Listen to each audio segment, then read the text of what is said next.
Hello, friends. A Ukrainian Mosquito chases a heavy drone from the horde for several minutes, with the operator unusually alert. So when he realized he was being hunted, he performed evasive maneuvers and then fled. Although all that circus wasn't enough to shake off its predator, who finally sent it to the recycling plant where it belongs. Speaking of the surprises life gives you, the defenders carried out a controlled demolition of a building where they knew Ivan would settle. So before moving, they proceeded to mine the entire facility and blow it up once the tourists had settled inside. Well, if you go out tonight and look closely at the sky, you might see the squad of invaders passing by. Z thought this would be his hideout. Who wants to bet his ears are still ringing? The Mosquitoes from the Makyar birds patrol Ivan's rear in the Pokrovsk sector, where there's a Z battle machine, 21 Grad multiple rocket launcher, 122 millimeters, that Ivan had hidden in a shed because he was a bad player. The 414 released several Mosquitoes. Those who carried out a process of dismantling the piece, which took a good part of the night, but resulted in a pile of scorched parts. We'll see if Ivan can play Lego well. But he wasn't the only grad that was transferred to the Space Forces. In this case, courtesy of the 59th Assault Brigade. They discovered one of them operating in their area of responsibility, so they sent some German loitering munitions. Helsing HF, one which also proceeded to quickly dismantle the artillery system. This incident happened in November, but I decided to share it today as an early Christmas gift for Ivan.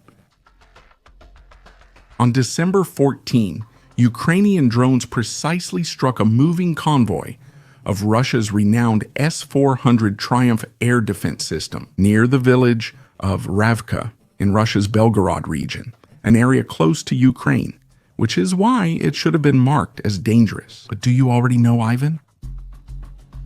At least 6 Mosquito missiles reportedly destroyed one transporter erector launcher and disabled another in the attack. They also permanently removed 4 anti-aircraft missiles from the Horde's inventory. These results were confirmed by the Telegram channel Z Dosia Espiona. Russian sources indicated that there were no casualties among the battery crew, but would you say that falls under the Horde's standard administrative optimism?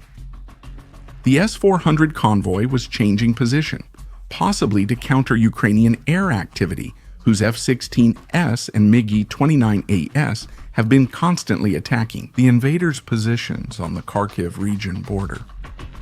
During the battery's relocation, the surveillance and jamming systems were turned off, so they couldn't detect or interfere with the attacking drones. Well, the invaders' life cycle is completed once again. Today, December 17th, Ukrainian forces ambushed and destroyed a Russian military column advancing on a snowy rural road near the village of Nove Shakov, located east of Dobropilya on the Pokrovsk front. Reconnaissance drones were flying despite the bad weather conditions, which allowed them to detect a column of Russian troops. They advanced in light vehicles, mostly motorcycles and ATVs, on a fully exposed road. Realizing the presence of the illegal intruders, the defenders executed a coordinated response that had already been planned. First, they launched an artillery barrage against the front and rear of the column to trap it in a kill zone, from which they could not escape. Once the column stopped, a swarm of attack drones descended upon them, first destroying all the vehicles and then starting to work on the soldiers who tried to hide in the forest. To increase the attackers' confusion, 2 Ukrainian tanks joined the battle, firing multiple shots at groups of invaders trying to flee. According to the action report, several dozen invaders were demilitarized, a good day's work for the 1st Azov Army Corps.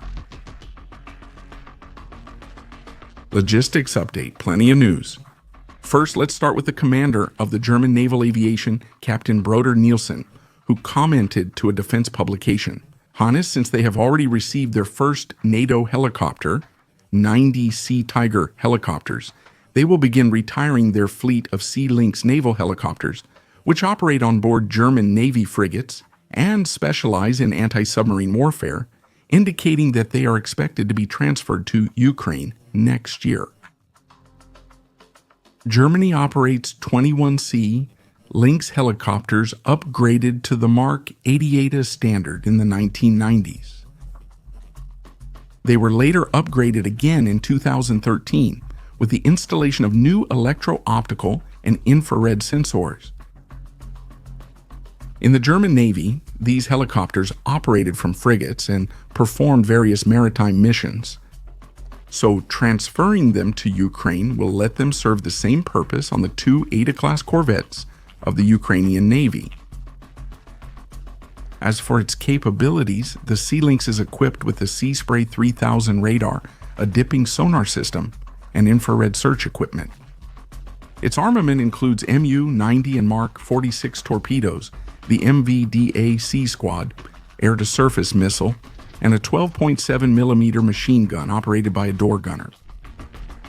They can also perform secondary missions like rescue operations and inserting or extracting special forces teams. It's still uncertain if Ukraine will get all 21 helicopters or only some, since some aircraft could be used as spare parts banks to support the operations of the better-maintained units. Even so, a likely transfer of between 8 and 12 of these extremely capable helicopters would represent a significant improvement in the Ukrainian Navy's anti-submarine, anti-surface, and drone interception capabilities.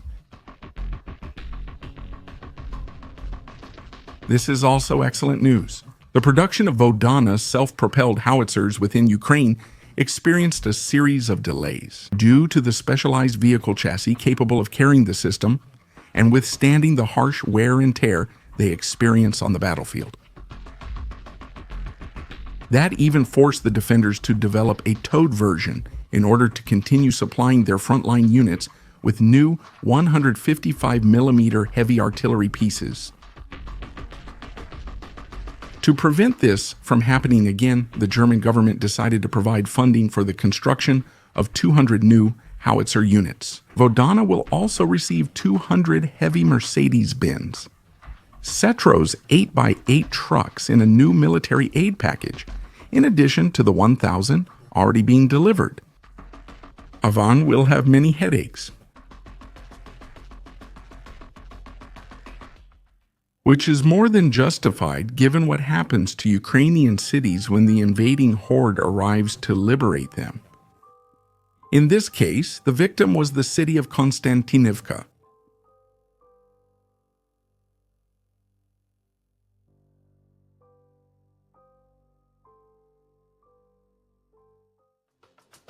To see more content, subscribe to our Patreon for just $1 and get access to additional uncensored war material. Now then, do you think it's necessary for the Ukrainian army to have more helicopters? Leave your answer in the comments. Don't forget to leave a like and subscribe to the channel.